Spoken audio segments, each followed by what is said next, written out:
ഇന്നത്തെ പ്രസംഗത്തിൽ പെരുന്നാളിനെ പറ്റി 3 അർത്ഥതലങ്ങളാണ് പറഞ്ഞത്.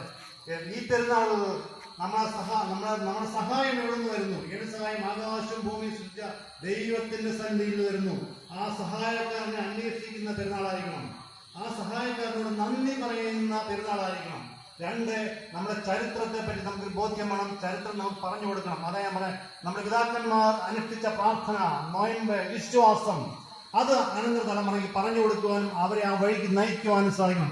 3, നമുക്ക് കിട്ടിയ നന്മകളൊക്കെ നമുക്ക് ദൈവത്തെ മുമ്പിൽ സമർപ്പിക്കണം. സമർപ്പണമായിരിക്കണം നമ്മുടെ ജീവിതത്തിന്റെ അടിത്തറ. എനിക്ക് തന്നതെല്ലാം ദൈവത്തിന്റെ ദാനമാണ്. ദൈവമാണ് എന്നെ കരുതുന്നത്, ദൈവമാണ് എന്നെ നടത്തുന്നതെന്ന ബോധ്യം നമുക്കുണ്ടാകണം.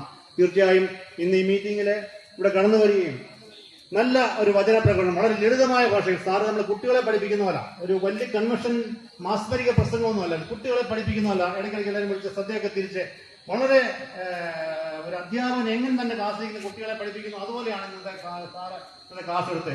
തീർച്ചയായും ബഹുമാനപ്പെട്ട ബി സാറ് ഈ വളർത്തിരക്ക് ഇന്ന് രാവിലെ സാറ് സ്കൂളിലെ ക്ലാസ് കഴിഞ്ഞ് ഓടി ഇവിടെ വന്നാൽ കുളിച്ചത് പോലും 10 തിരക്കാണ് ഓടി വന്നത്. തീർച്ചയായും ഈ പള്ളി നേരത്തെ സാറ് പല പ്രാവശ്യം വന്നിട്ടുണ്ട്. എങ്കിലും ഞങ്ങളുടെ പെരുന്നാളിനോടനുബന്ധിച്ച് ഈ ആദ്യത്തെ ദിവസം സാറ് കടന്നു വരുന്നതിനും ലളിതമായ ഭാഷയിൽ ഞങ്ങൾക്ക് ദൈവത്തിന്റെ മർമ്മങ്ങളെ പറ്റി പറഞ്ഞു തന്നതിനും ഈ ഇടവകയുടെ പേരിലുള്ള നന്ദി സ്നേഹവും അറിയിക്കുന്നു.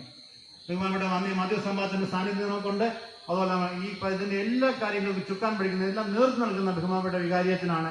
വികാരിയച്ചനോടും ബഹുമാനപ്പെട്ട മാധ്യമ സംവാദത്തിനുള്ള നന്ദി സ്നേഹവും അറിയിക്കുന്നു. ഇവിടെ കടന്നു വന്ന എല്ലാവരോടും, പ്രതികൂലമായ കാലാവസ്ഥയാണെങ്കിൽ പോലും ഇത്രയും അധികം ആൾക്കാർ വന്നു. നാളെ ഇതിൽ കൂടുതൽ ആൾക്കാരെ കടന്നു വരണം. നാളെ മറ്റന്നാളൊക്കെ നമ്മുടെ കണക്ഷൻ നടക്കുമ്പോൾ